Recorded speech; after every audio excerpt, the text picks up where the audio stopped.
อยู่ในภาษาสำนักใครได้ฟังแล้วชื่นชมมีสีสันลื่นล้นกว่าคนทั้งหลายปานเดือนง่ายผิวพองขิงกลมกองงามอ่อนน้ำอ่อนสอนหน่วยนาของได้พาจาผมไทยคุณมีบุญมาสู้มีนามอยู่ว่าพระผู้สุขคือขอข้างศพคิ้วกองเขียนขาคองปันนักทีสาวเจ็บทีหยาดน้อยใจค่อยอยู่ในใจพายสิไปนำเอาเข้าผัดพอเจ้าโกทักตามไปหาบ่พอ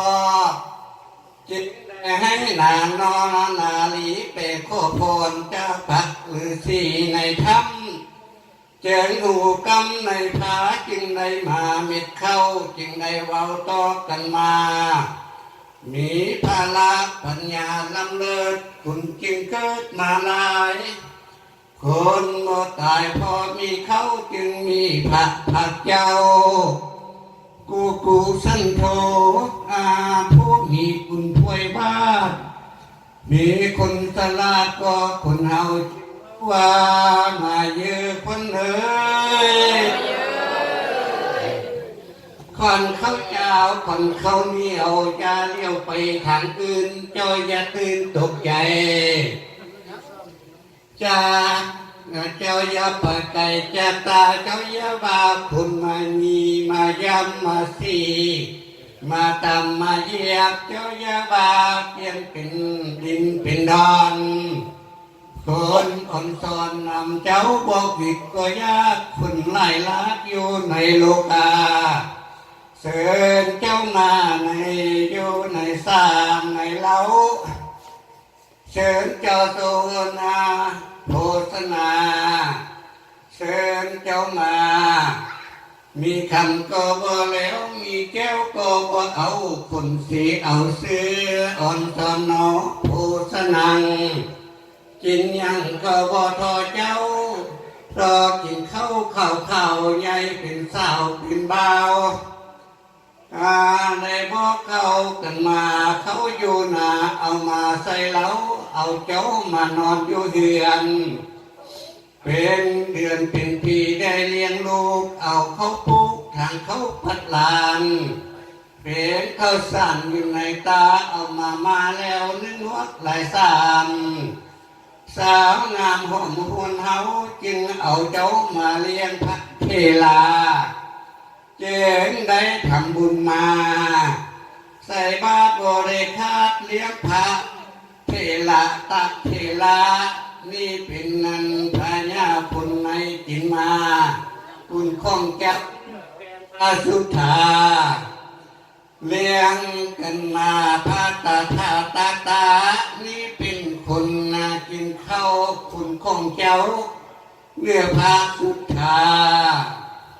เนื้อทาลาแม่น้ำคนตกกำในแข็งแหงคนมีแหงกินข้าวทันบอกของอยู่นอกก็เมนของเฮาคุณเข้าเจงเอาหมูมาเป็ดไก่มาโอยใส่แก้ลงดินทักตั้งหลายได้ผ่าก่อนก้มกิน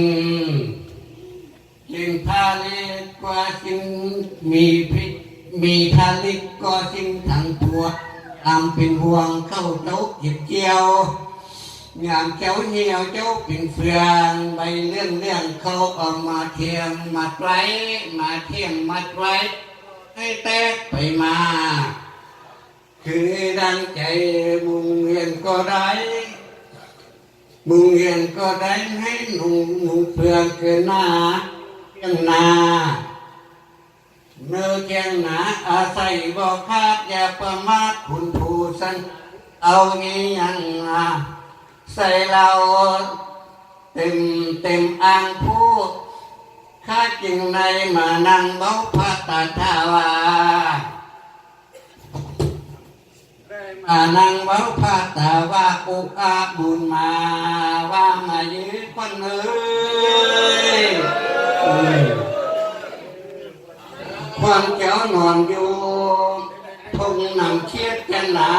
คนเจ้าบ่มาไปนำเชียดหมูเดี๋ยวจะโอ้องค์นำหมูปะทำว่ามาเยอะคนเอ้ยความนางข้าวเจ้าและนางข้าวเหนียวต้นนาเขียวเขียวเม็นข้าวกำต้นโมตำนั่นเม็นข้าวดอเกินงามโนนั่นเม็นข้าวหูสางว่า